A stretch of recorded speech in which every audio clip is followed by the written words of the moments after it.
Okay, yan mga chong, welcome back.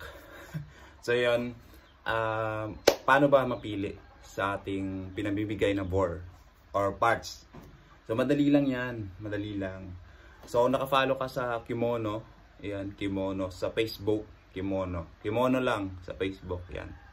So meron tayong rules doon na dapat bawal yung dami account, yung kaunti lang yung followers. Kasi kung kaunti lang yung followers mo, parang dami account lang din yan. Okay?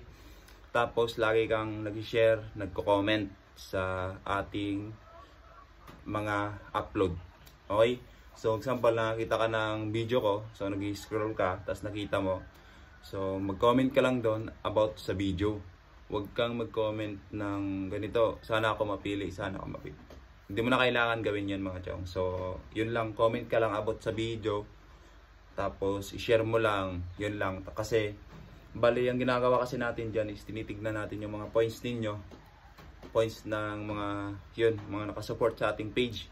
So, naghahabulan kasi yan eh. Naghahabulan yan.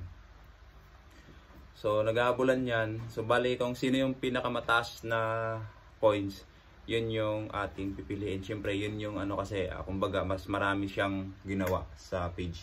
So, laging active, so, nagsishare, nagko-comment, yun lang. Ganun lang sa kadali. Ganun lang ka-basic mga chong, okay? So, balito, pa-congrats na lang mga chong kung sino man to. Hindi ko lang sure kung taga saan. So, ayan. Chong Raymond. You know. Raymond. Okay? Ayan.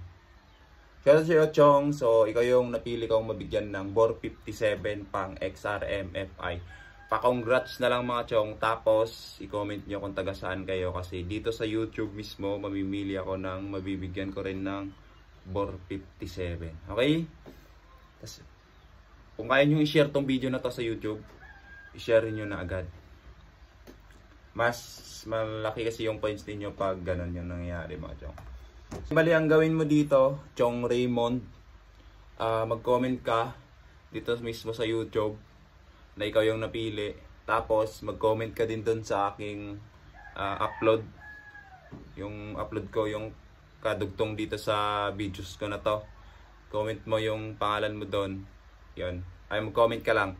So, bali, mag-comment ka lang doon na ikaw yung napili. Tapos, bali, ang gawin mo lang is yun, isend mo na sa akin yung address, contact number, and name sa papadalaan. Yun lang.